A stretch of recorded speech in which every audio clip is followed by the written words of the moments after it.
Everybody, welcome to the Hueneme Museum, and just do a little bit of housekeeping. Next week we're going to have Jim Kaczynski, and he's going to talk on the North and South Civil War navies, Battle of Navies. So that'll be next week at 11 o'clock. Today we have our very friendly guest speaker, Richard Sennett, who's been here a number of times. Richard's also going to be, I haven't got the date in my brain, he's also going to be doing a Halloween special at the Bard Mansion, and they're also going to have a seance with his wife, and that'll be coming out. And you'll have to just fill out certain type of security things to get on the base, and then I don't know what the charge will be. We're meeting this afternoon to figure out what that's going to be, as to how much the cost will be. But Richard is a blessing to us here at the museum, because it's always, we get a lot of people that come in and a lot of interesting questions. So it's all up to you. Welcome, Richard. Thank you again. Glad to be here. Coming here. Well, my topic today is the paranormal in Ventura County. And it's good because there's all sorts of stuff happen in Ventura County. Matter of fact, it always has. But then again, the paranormal, that strange and mysterious part of life, exists everywhere. And it always has as well. And many times the stories that are told of ghosts and strange events, monsters and UFOs, all have a root in fact. In fact, that's what's so amazing. For instance, here in Oxnard, have you ever heard of Satan's car? What does Satan's car do? It comes to pick up the souls of sinners to take them to hell. Now, how can you spot Satan's car? It doesn't drive a Maserati. It's a big square box. And it has two headlights and two tail lights, and it's completely silent. Okay, that is the story that people tell today. So if you're ever hitchhiking along, Rice Road or something, and the big square silent car pulls up, don't get in. Unless you want to go to the other place, of course. But what is the story? Well, back in the early part of the 20th century, there was a wealthy woman, I think she was a McGrath, who actually had an electric car. And it was big, square. In fact, it looked exactly like a carriage, except for it was powered by electric batteries. And she used to race through town at top speed, which was 22 miles an hour. In fact, it was so bad that on the bumpy roads, she was scared horses and stuff, that people actually put in the speed limit of 8 miles an hour throughout Oxnard. But she usually exceeded that speed limit, and being wealthy, she could get away with it.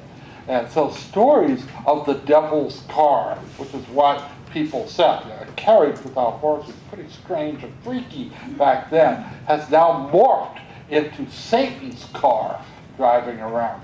Now, does that mean that Satan's driving the streets of Oxnard? Probably not. Maybe this is an image from the past, a time slip maybe. Maybe the ghost of this one particular old woman is still at the tiller of this electric car. So we have an interesting thing where people see something and it's immediately assumed to be supernatural. See, the human mind doesn't want to have a vacuum. So if someone says, like, why is the sky blue? And if you happen to not know why the sky is blue, what do? Well, you make up a story. A big blue bird did something to the sky and made it blue. Something like that. And it's a big bird did it.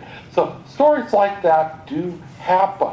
And I think that fills in the blanks of what ghosts are. For instance, people ask, where I grew up in Thousand Oaks, California, back in the day when they actually had 1,000 oak trees.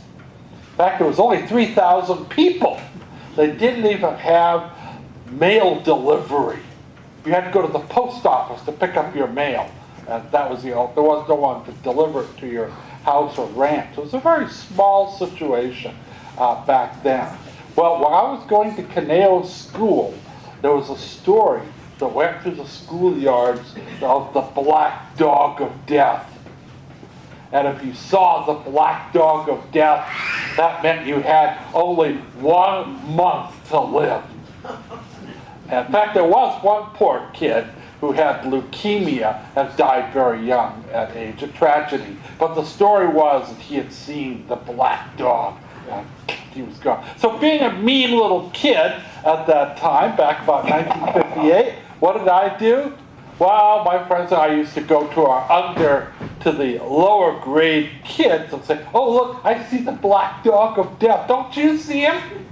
Of course they say, no, and run away. It was really quite mean. But I got curious about it, so I asked questions, and what I got was the black dog of death was linked to an old pioneer cemetery, which no longer exists in Caneo. In fact, it looked kind of like a boot hill. It may have actually been in a few movies as a boot hill. I know they used to shoot Rawhide, the TV show there. In fact, I even met Clint Eastwood back in those early days. He played Roscoe Yates in that TV series before I went to Italy and became famous. But it did look like a boot hill, and it was one big monument which they said was the grave of this terrible sinner. And now the dog was linked to him. And he would appear every night at 11:45. Why 11:45 at night? I don't know, but that's what the story was. So what did I resolve to do?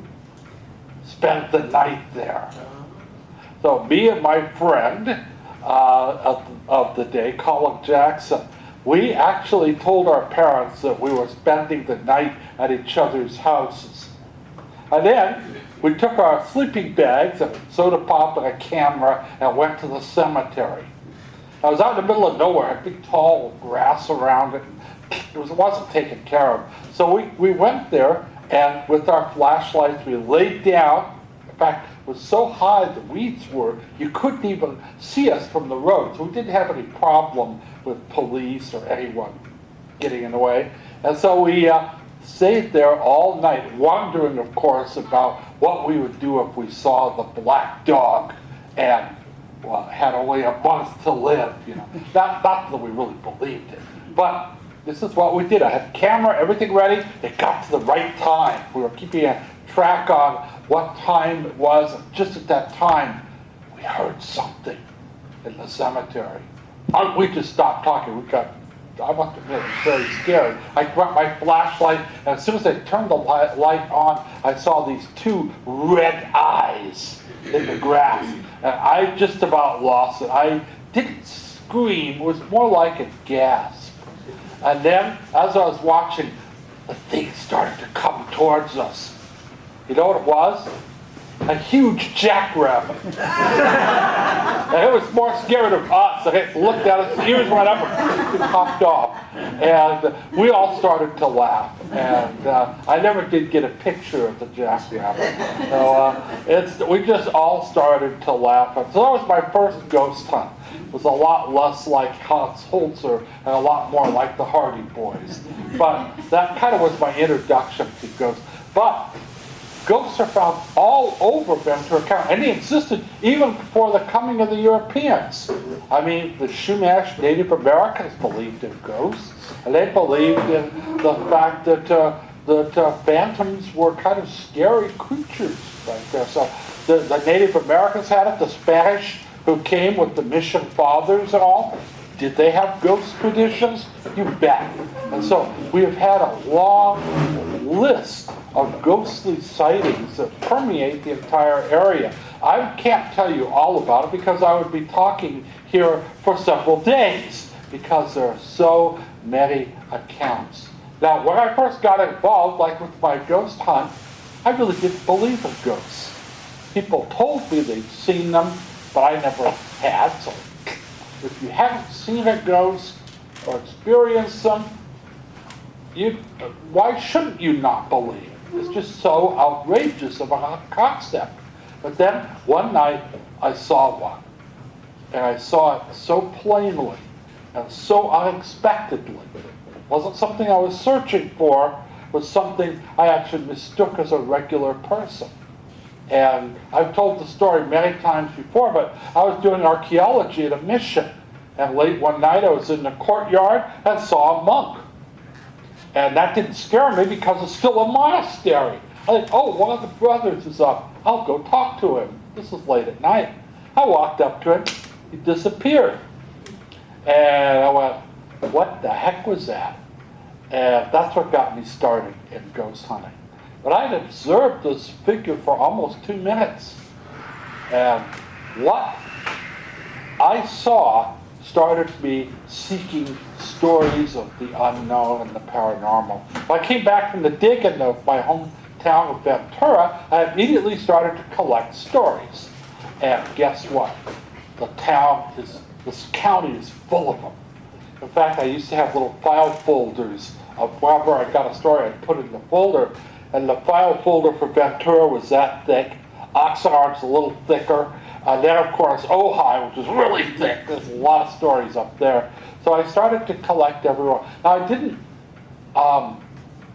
evaluate them in the sense that how can I say someone's wrong when I saw a ghost myself? So something happened.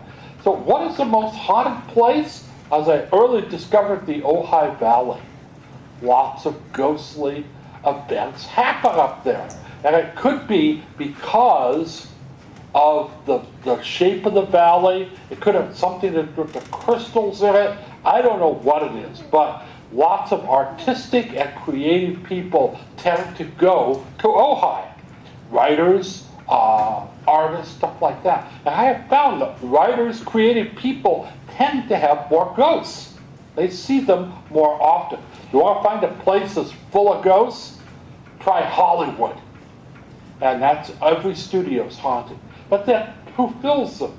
They're actors, people who have taken up these creative professions. And as such, they're more open to it. So, creative people go to Ojai and they seem to enhance their creativity. And still a lot of movie stars do live there. Lots and lots and lots of stories of ghosts. What is the best known ghost in the Ojai Valley? Charman.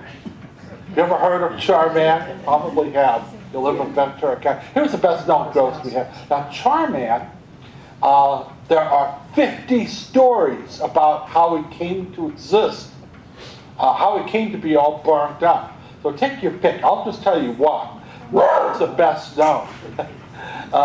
Story is that he was a crazy farmer, and back in the 1950s, early 50s, the young teenagers who had very little to do in Oxnard, which, by the way, they still don't have a lot to do in Oxnard. What would they do in the 50s? They would get old, beat-up Model A Fords and turn them into hot rods. And then drive around, get some illegal beer, brew 102 or hams, and then go out, listen to Wolfman Jack on the radio, and drink. It's a great way to spend the summer. Unfortunately, they spent it on this farmer's land. They used to drive over his crops, and he hated it. For good reason. Now, he was an alcoholic, he was drunk, his wife had left him, he lived there by himself. Finally, he had it up to here, and he went out and he told them to get off his land. What did they do?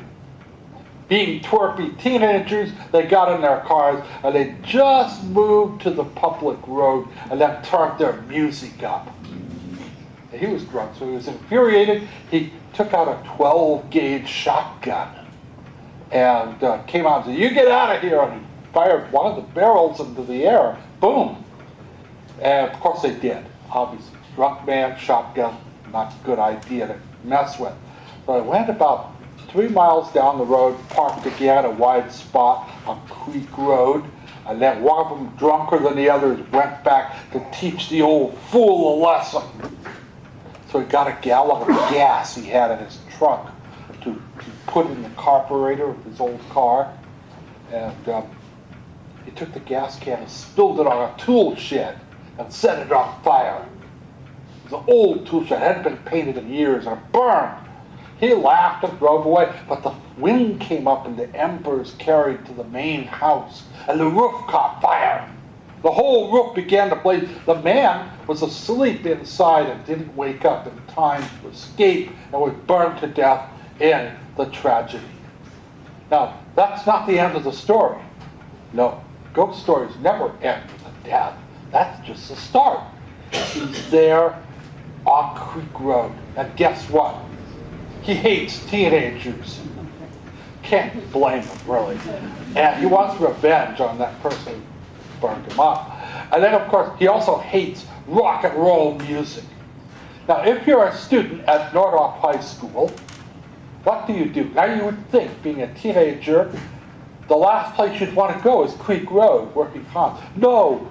They get in their cars, and what do? They drive Creek Road looking for Charman. Sometimes they even blast out rock and roll music.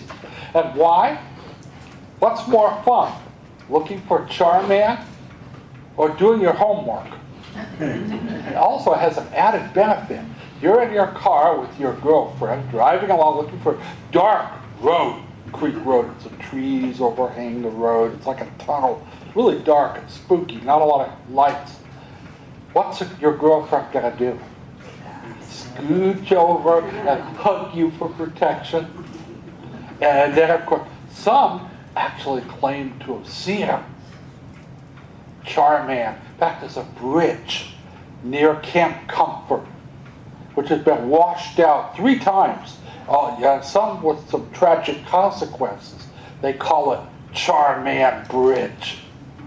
And of course, what's the amazing thing is, in all my research, I've never found any sightings of Charman on Charman Bridge. Well, they call it that anyway. And so lots of people have seen the figure of this awfully burned man on Creek Road. And of course, if you see him, the best thing to do is take off, because he's a vengeful spirit. Well, lots of people have seen him, but Creek Road is also quite haunted. There are 12 separate ghosts on Creek Road, including a headless horseman, a modernized version, a headless motorcyclist, and a ghost woman in white, the Phantom Bride, as a ghost black dog, again like the black dog of death, which may have its roots in Shumash tales. There were actually some Shumash stories of a black dog, a spirit creature. So that may have a Native American root. A lot of stories on Creek Road. That's, I would say, one of the more haunted roads in Ventura County. But it's not the only one. You know another haunted road? Vineyard. Vineyard Road on the other side of the freeway. It has a unique ghost in it. It's the Zoot Suiter. He's a guy hitchhiking along the road wearing an old-fashioned zoot suit. It's got everything. The big coat, the chain, a reek pleat, which is in the coat, and he hitchhikes along the road. The hat and the feather and everything. And he says that he only is seen by beautiful women. And not only will you see him, I guess if you're not beautiful enough, you just get to see him hitchhiking, he'll actually jump on the hood of your car and grab the windshield wiper and blow kisses to the driver. And then after about a mile of this ride, he rolls off the car. And in fact, several women have stopped to think they ran over him accidentally, so they stopped and there's nobody there. But we do know that there were such things as zoot suiters during World War II. They were seen as unpatriotic Latinos, which was not justified. But why did they wear the zoot suits? Cloth was rationed. And to make a zoot suit meant you had to kind of bend a few rules to get that much cloth to put together that kind of outfit. Ever wonder where bikinis come from? World War II. One of the good things that came out of that war. They needed to save material to make parachutes and stuff, so they made the bathing suits quite smaller.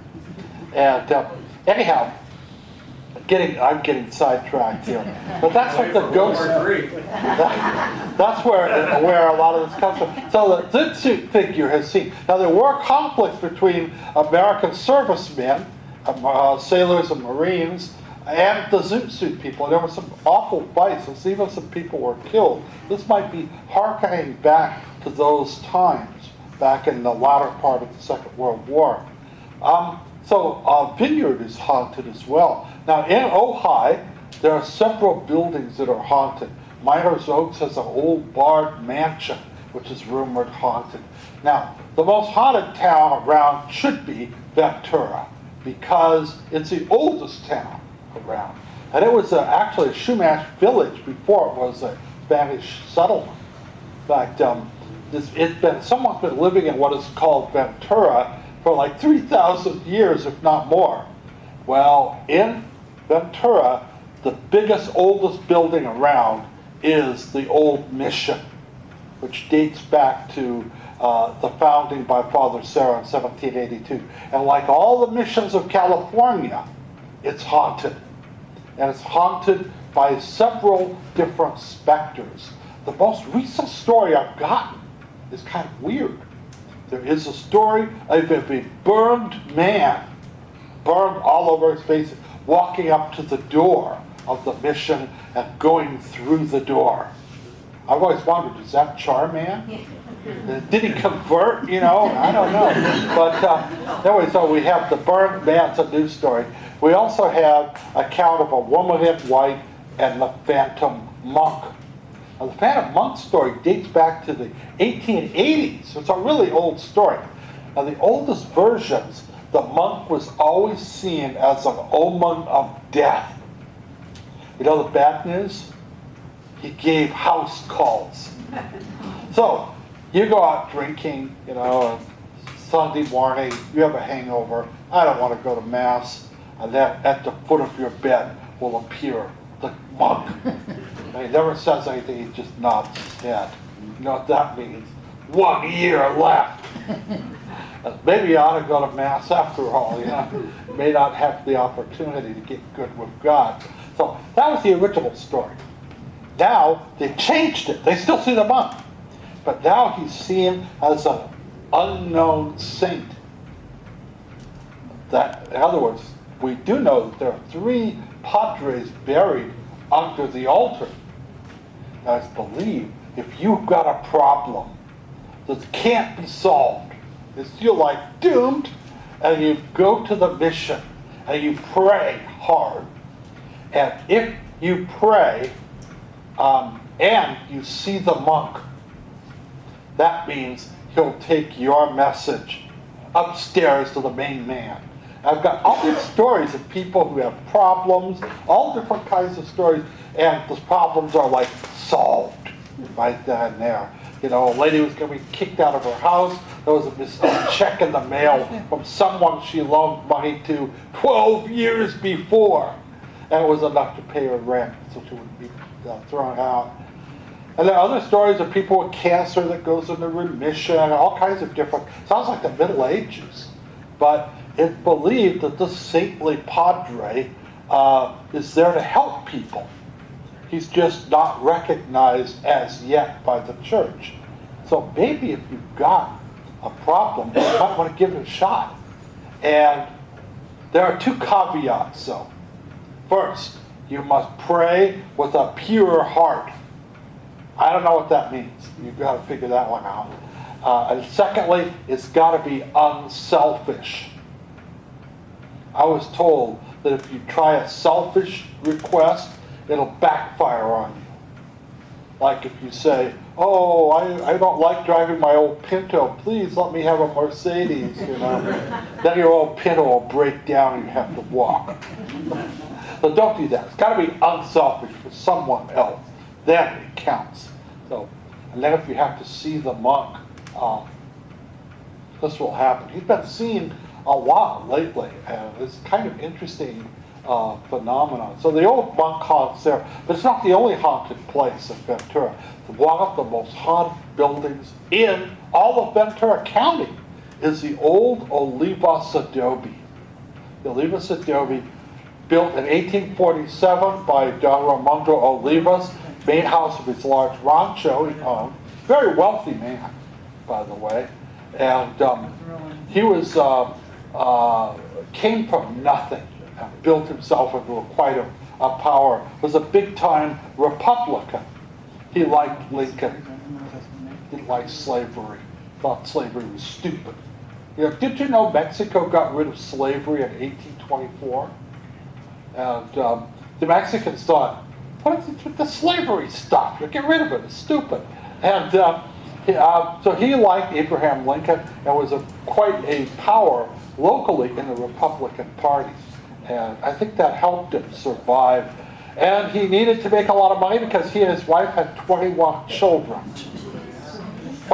No twins. 21 births, of which 19 lived to adulthood. One of them reached the age of 104. She was a lady. That was after 12 children. So, pretty tough people. Their old house is now a museum. It was made into a museum in 1971. It's open on the weekends, and it's haunted. I would say it's one of the most haunted buildings in all California, if not the entire western United States. I have gotten more information, more sightings, more photographs of ghosts there than anywhere else. I would put it up against any other haunted house. It has been investigated by all kinds of teams of people. So the old Olivas Adobe is a very haunted spot. But you know, another place is haunted? Old hotels. The older the better. And we have several in Ventura. The Pierpont Inn, built in 1911, and of course the Bella Maggiore, made in 1929. All of them have ghost stories linked to them. One of them, if you really want to spend a night with a ghost, check into the Bella Maggiore, room 17. That's where she took her own life back in 1943 and still haunts there. Now, some suggest that she didn't hang herself, that someone killed her and made it look like she hung herself. One thing we know, she doesn't seem to like sailors. Some believe she was a prostitute, and that was her work area. And one of her drunken clients had a dispute over services rendered, and so he strangled her and then hung her up like she hung herself. And the police didn't care. One less hooker, one less problem, right? And now she's angry. She's waiting for her killer to come back to room 17. Advice: if you go and check into room 17, by the way, it's a good room. Don't sing Anchors Away. Don't wear your peacoat. But she seems to be a pretty friendly ghost and likes to play tricks on people. And you can sometimes detect her as a smell of cheap perfume, rose perfume. Or you feel her pinch on your butt. And she likes to climb into bed with people.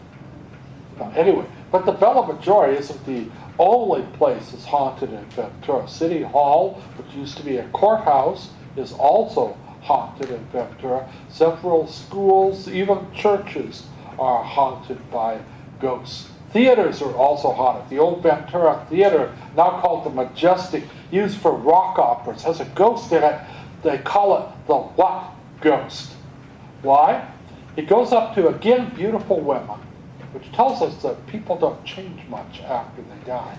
Taps them on the shoulder, and when they turn, they see the strange-looking guy, and he says one word, "What?" And then he disappears. So, lots of different stories of the Ventura Theater haunted. Now, there's an interesting side note. One of the ghosts of the Ventura Theater is a well-dressed man in a pinstripe striped suit. Very well dressed for the 1920s. Has a pencil mustache and slick back hair. Seems to be very well off. And he's always seen by the men's bathroom smoking, which, as you know, is illegal in a theater. And so the people will walk up to him and say, "I'm sorry, smoking is not allowed in here." and he just blows smoke in their face and disappears. Now, where do I think this comes from? Because everything has a historic root. Did you know the mafioso was really big in Ventura? No. Did you know that? Probably not. Well, who would have thought of Ventura? Back in Prohibition, do you think rich people drank bootleg booze? Of course not. They're wealthy. Did movie stars drink hooch from a bathtub? No, siree. What did they drink? Fine Canadian whiskey. Where did Canadian whiskey come from? Well, originally Canada. Ships from Vancouver would sail down the coast to right off Ventura County. Over the line, the international line, which was only 5 miles back then. Now I think it's, 100 or something like that, or 20. But they would anchor off the island, and little boats would sail out to the freighter, offload the illegal booze, and come back in to the beach at Ventura. Actually, it came on several beaches, not just Ventura, but in Ventura, and then they would offload it to trucks, and then they would carry it down to Hollywood, and so and this was all handled by the mafia, who guarded the shipments and did that, and they also paid off the local police. And the local police, they talked to them, and they said, you know that law about booze, we think it's stupid, so we don't care if you are doing this. Said, but we have 3 caveats for you. First, don't shoot any taxpayers. You can shoot each other, we don't care. But don't shoot any taxpayers. Don't cause any problems with the people. And leave some of the whiskey for us.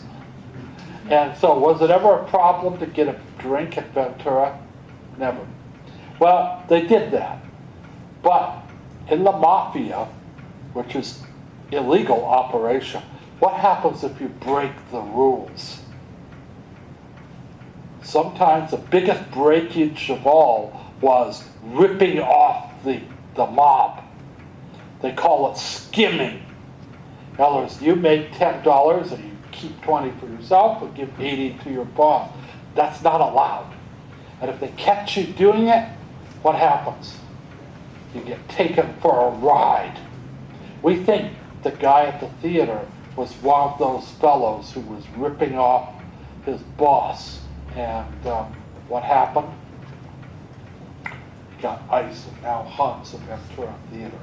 Anyhow, so that's one place, but all theaters are haunted.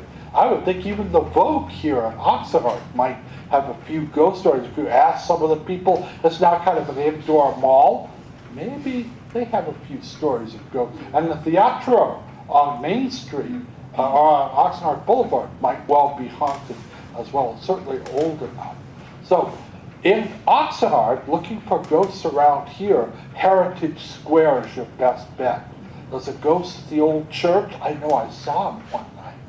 There's a ghost at the Pettit House, Uncle Eddie, who actually goes throughout the building. They actually had a little petite theater on the basement. He used to come down there and watch the play. He was a helpful ghost. One couple, trying to find the bathroom, was wandering around. So he actually introduced himself and led them to the bathroom. And when they went to thank him, he disappeared. A lady is a lawyer up on the top floor. She was working on a case very, very diligently late one night, and all the lights went out in her office. Oh, wow, what's going on? Power failure? She went and she found someone had depressed the light switches. So she turned them back on. The light switches were located by the door. She had the door open for air, and she felt 2 hands push on her back and push her out the door. And the lights went off behind her. So what it was is the ghost thought she worked too hard. Go home. And so after that, what did she do? At 5:15, she left it. And the ghost, I guess, was happy. But others have seen him in that building as well. But he's a very helpful spirit. The Perkins House is also haunted. Several others have seen ghosts. The Scarlet House, that one. concentration of old buildings and different stories and legends about them. One of my first ghosts I encountered, collected in my files, was the floating head of C Street. What was it? Well, it's on the older section of C Street. It's just the head of a man. No body. Now, he's not like floating all around. He's right where a head should be if it had a body. So it might have something to do with the way the ghost materialized. He didn't quite make it all the way. And so he's just a head floating down the street. People have mistaken him for a balloon. It's not. But a number of people told me the story, and they have, of course, they had this encounter, and they had to make up why there's a floating head. So obviously he must have been decapitated. So I don't think that's a real cause. But over the years, people have seen him on different parts of C Street. He seems to be going toward the old section of town, the downtown. Why he's going that way? Well, we don't know. So all kinds of mysteries exist right there. Now, if you're going to other places here in Port Hueneme, we have several ghosts. Most, especially one on the pier, and then one over at the Bard Mansion. Actually, there are 3 ghosts there, maybe 4. A little boy who died was the son of the senator. I think his name was Bobby. And then there was Senator Bard himself, which was a very interesting man, a very 19th century fellow. And then there was his wife, Molly. Now, Molly was much younger than her husband. And she was a member of the Temperance Society. We had problems with drugs in our time, but they had a lot more problems with alcohol. Alcohol abuse was common. I mean, people literally died of liver poisoning. And many women saw their husbands destroyed by alcohol, their sons taken by alcoholism, stuff like that. And so they became against alcohol. They called it the champion fiend. And they formed groups like Carrie Nations to knock down saloons and stuff like that. And it was because it was a real problem. In fact, the Prohibition movement was started because of that. Now, it wasn't cool to be drunk. Hard to imagine in the 19th century. Even our presidents would be slosh drunk when they were making all these big decisions. People, if you didn't drink enough, you were considered not a man. You know, in fact, if someone offered to buy you a drink and you said, oh, I don't want to drink, it was an insult.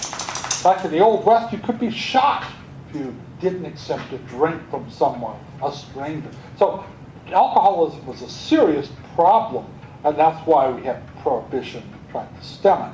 She was a teetotaler. She believed in that, and she forbade alcohol in the Bard Mansion.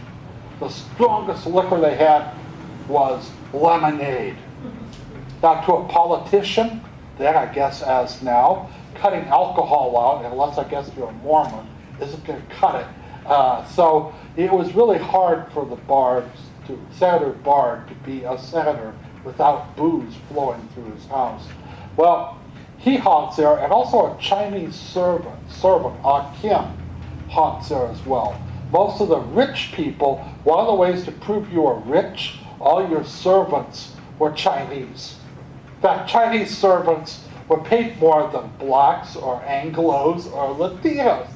They were treasured for their loyalty, and kind of, it was the thing to do. So they all haunt that building. We're going to go looking for them in our upcoming seance we're going to do there. Now, have we done seances there in the past? Yes.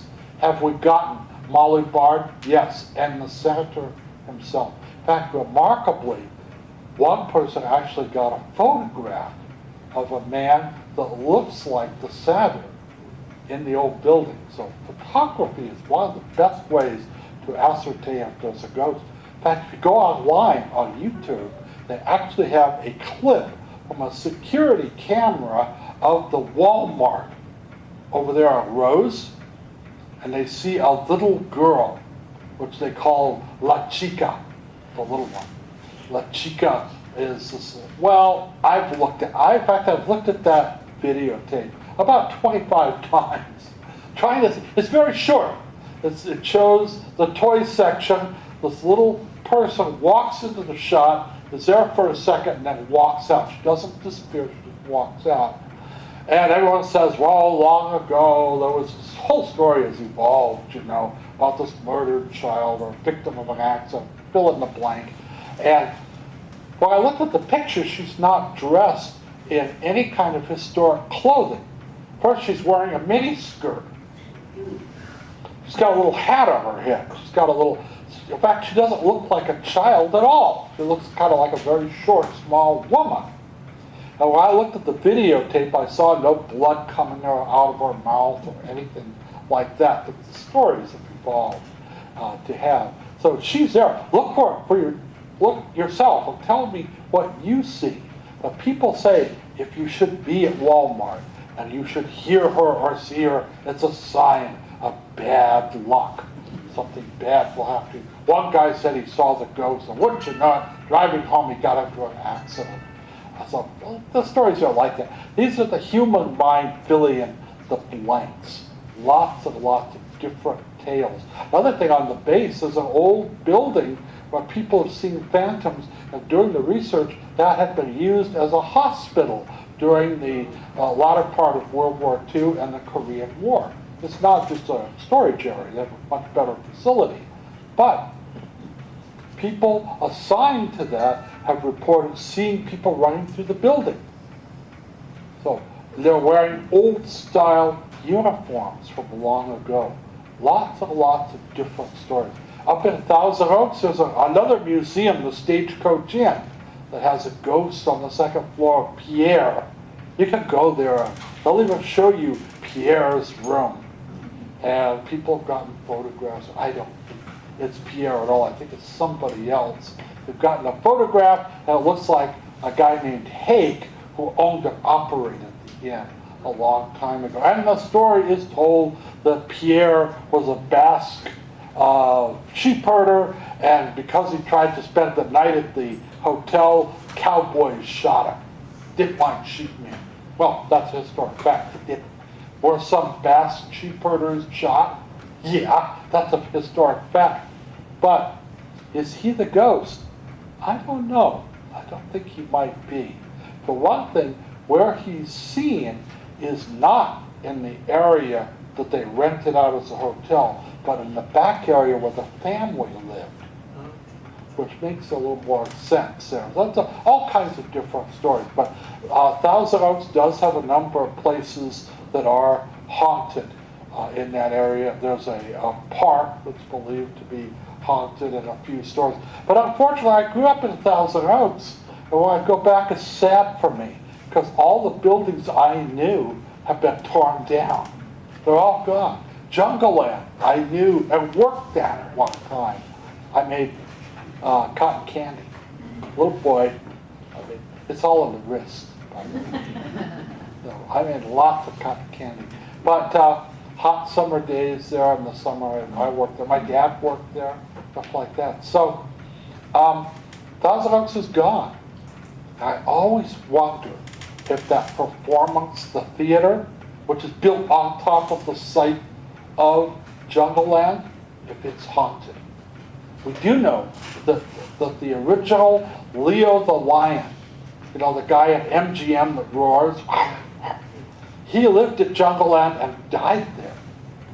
And he was buried there. I wonder if they knew that, and when they built the theater, if they see or hear a lion roaring. But then theaters have been haunted throughout history, so it's no doubt that there might be something there. I used to go to sleep at night listening to the roaring of the lions. It was really almost comforting, and the call of the peacocks that were there. It was really a kind of interesting way to grow up in a lot of ways. I won't go into my childhood. I could talk equally long about that. Just as a matter of point, we had, I think, the last outhouse in Thousand Oaks. Outhouses are an interesting story in and of themselves. But Lots of ghosts have been seen here and continue to be seen here. Santa Paula has another haunted place. That's the Glen Tavern Inn, which I'm told is going to be sold and turned into condos. And if it's condos, they don't know what they're getting into, because that place has lots of ghosts, including a cowboy who may have been not a real cowboy, but a movie cowboy from the silent days when they shot westerns up there. And now he haunts the area. And like many ghostly men, he likes beautiful women. And tends to go where? The women's bathroom, which is, I guess makes sense if you're looking for women. Then he haunts the stairs, he smokes a cheroot cigar, and they say that he was killed by members of the crew. He had cheated in a card game. And he was buried somewhere on the property and now haunts the place. There's also a treasure. Supposedly he hid his treasure there. No one's ever found a penny, but it haunts it. So the old Glen Tavern is haunted in Santa Paula. I just came back 3 nights ago. I spent time investigating a haunted theater in Fillmore. It's the Old Town Theater. It's now in bad shape. It's not operating as a movie house any longer. But it was built in 1918 as a vaudeville house. So it had places to project films, but it also had backstage areas with dressing rooms for the performers to come out and do their little acts that they did back in vaudeville. That was finally killed and became just a silent movie house and then a talking movie house. It's now been badly damaged in the earthquake, and there's talk of tearing it down perhaps. I'd hate to see that. It's a beautiful little facility. I'd love to see it restored and put back to its original use. But the city owns it, and all the people who go there get goosebumps when they check it out, and they hear voices talking.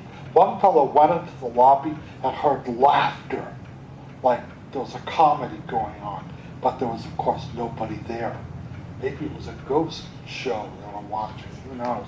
But we went there with my wife, who's a gifted psychic. She can't be with us today. She's not feeling well. But she went back there, and she got a woman named Margaret and got all this information. And it's been being checked out right now. We took about, 300 or 400 pictures. We're going through them. One of the things that we do, trying to ascertain if there are ghosts at that old theater. I think it is haunted. And so every community here in Ventura County has ghosts. Does that mean that Ventura County is special?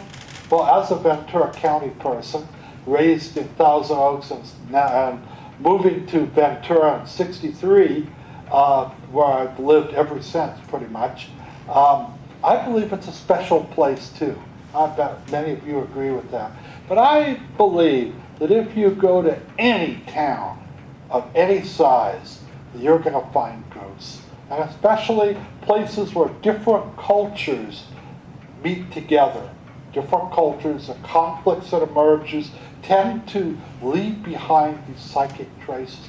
What is the most haunted town in the United States? New Orleans. It has whole haunted tours, everything. But then there were Native Americans, French, Spanish, African, Cajun, all these groups of people on top of one another, all in conflict that cause, I think, there to be ghosts. Hollywood is like that too. Again, people come in, and Hollywood is not a very forgiving place. You're only as good as your last picture. Errol Flynn said, "There's nothing wrong with Hollywood that a good earthquake wouldn't solve." So, lots of different problems in that industry. It's just the nature of it. And you can rise high and then fall very fast. So there's a lot of ghosts there. Every studio is haunted. So we have that kind of conflict, I think, to a much lesser degree here in Ventura County. And so that kind of tells you a little about it. But besides being a ghost hunter and doing this for now over 43 years, I've collected 1,000 stories, mostly from Ventura County. 1,000. Now, does that mean there are 1,000 ghosts? No. It means there are 1,000 sightings. So one ghost in Ventura at the old Tavern Inn, a restaurant bar now, has been seen by 75 people. So in my files is 75 cases, not one, even though it's one ghost woman. And I have gotten a few photographs of different ghosts, which after the talk we can look at and tell me what you think of the pictures. Some are questionable, but some are just plain mysterious. And this is one of them. I'll leave them up here to look at the end of my talk. It's from my ghostly files that I have. Oh, this is kind of a weird one. It's one of the more recent ones I've taken. Yeah, here it is. Blow up of it. And then ghosts of windows, stuff like that. I also write books, which I will show to you. This is one of my best-selling books, Ghosts of Ventura. It's now out of print, but I have a few copies. This details much of my work I've done. And if you're interested, you can purchase a copy. And you know what? If you buy one, I'll even sign it. I have some other booklets that I've worked up over the years. Here's one on how to hunt ghosts. I give some, people have always asked, how do I do it? How do I do it? Well, I put together a little book. So now you don't have to, I won't have to explain it all, you can read that. Also one on the Olivos Adobe, very haunted site where lots of people have seen a ghostly girl. I saw her myself. She does look a lot like that. This is from a 19th century newspaper article. But that No Cemetery Park. And what else do I have here? I finally decided, after so many people requested it, I wrote a biography, which I've titled appropriately, I Walk with Ghosts. It's based on a movie called I Walk with Zombies. I thought it was cute. But anyhow, that's kind of a brief story of my life and how I grew up in Thousand Oaks, and ghost sightings and people I've met. I've met some really interesting people over the years. But if any of you are interested in that, you can, of course, I will sell you one. These are, of course, I think I'll sell them for $3.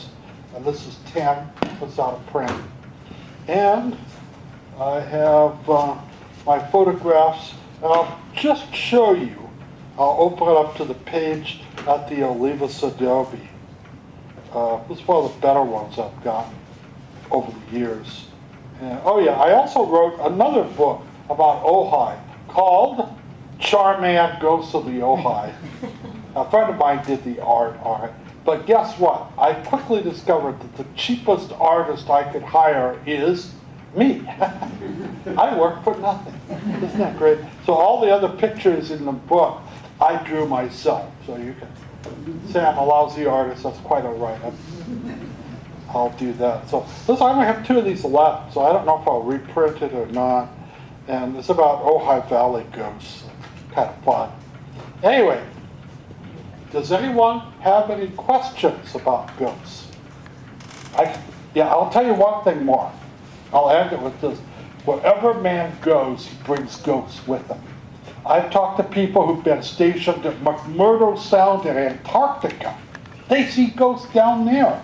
While they're in the winter under the ice and all that, in their little building, they look out the windows of their huts and they see people in parkas dressed in like Admiral Perry wandering around. So wherever man goes, I tell you, when they finally make a base on the moon, I bet you astronauts will report seeing ghostly astronauts wandering around. I bet you it's wherever man goes, he brings his ghosts with him. Anyway, you have a question? Well, it's kind of two, but anyway, the first one is, I was thinking as you're talking, okay, how many thousands of people die a year? Okay, thousands of people die a year in Ventura County or wherever. So why is it that only a ghost from 1800s or early 1900s is still around, okay? Interesting question, and you're absolutely right. Not everyone sees ghosts. If everyone came back as a ghost, we'd be up to our eyeballs in ghosts. Only a few, and they're not just from the 19th century, they're from all ranges. Lots of stuff from the 1960s and even the 80s. So we get, but only a few, not everyone.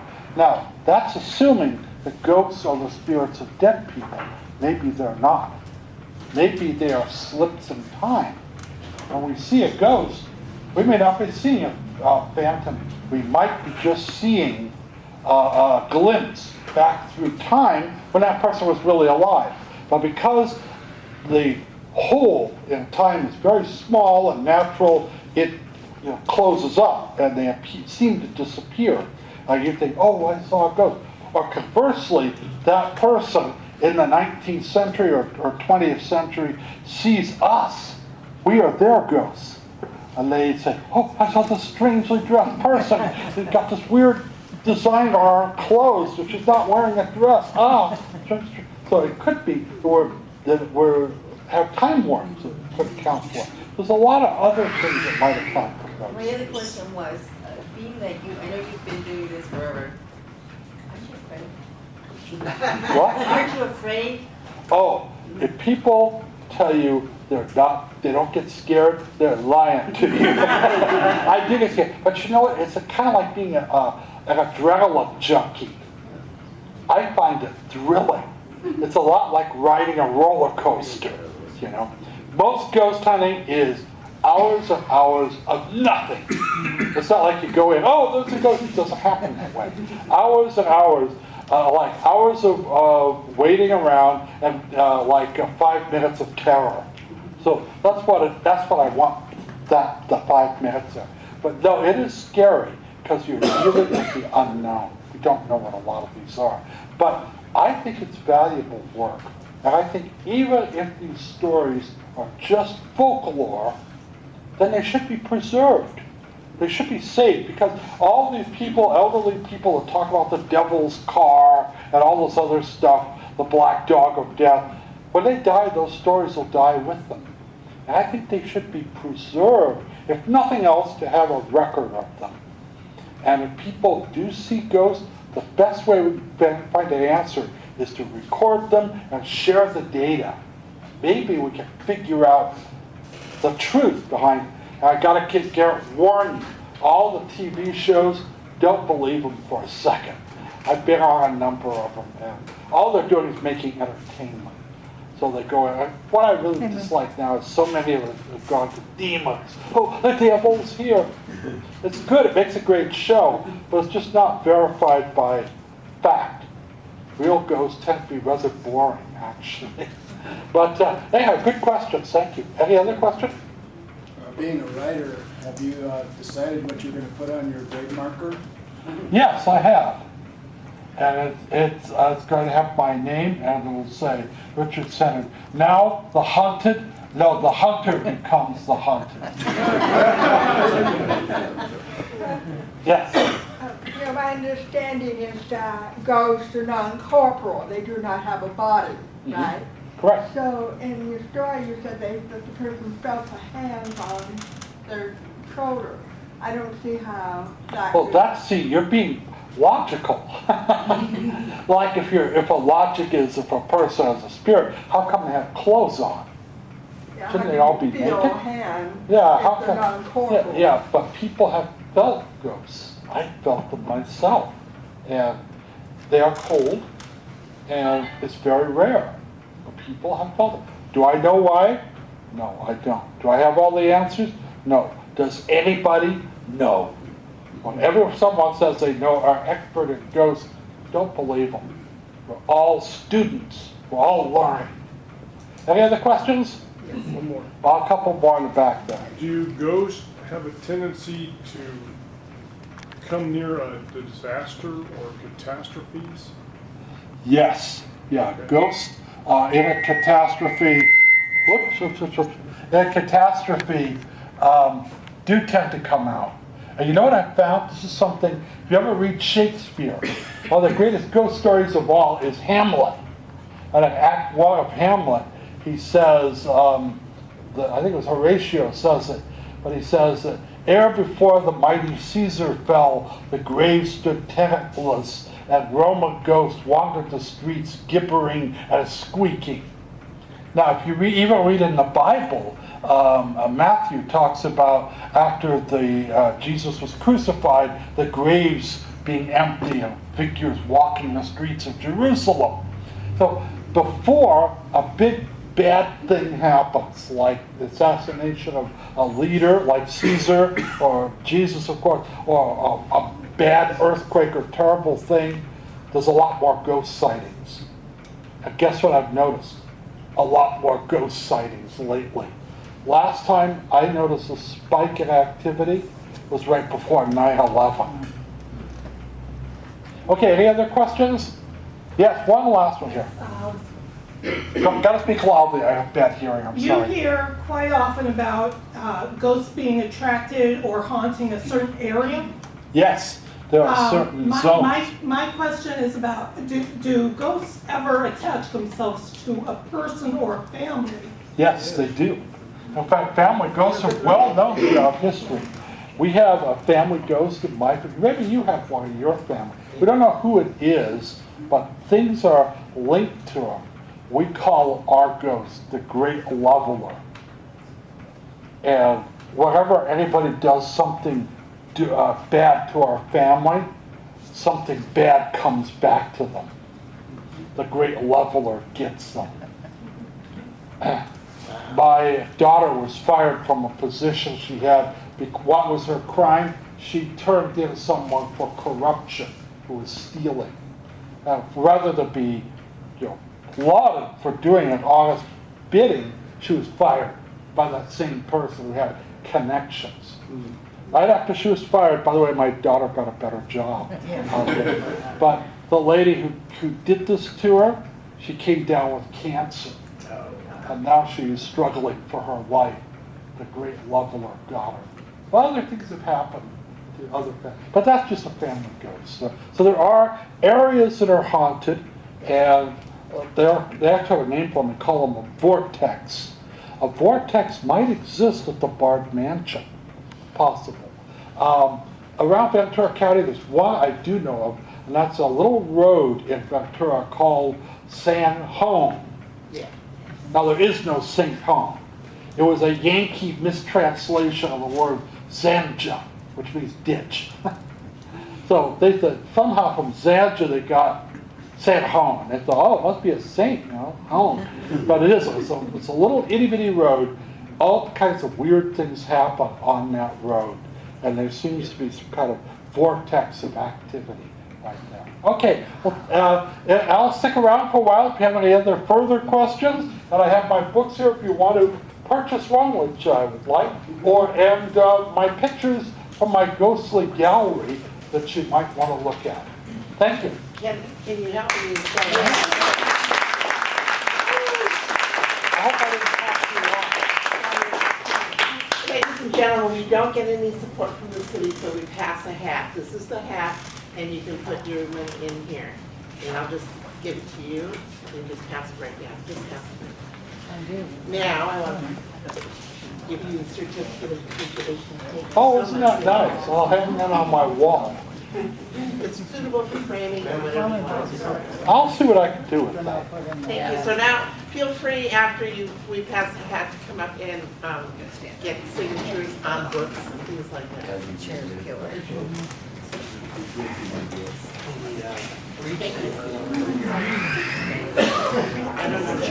I want to get more of the, oh, my, yeah.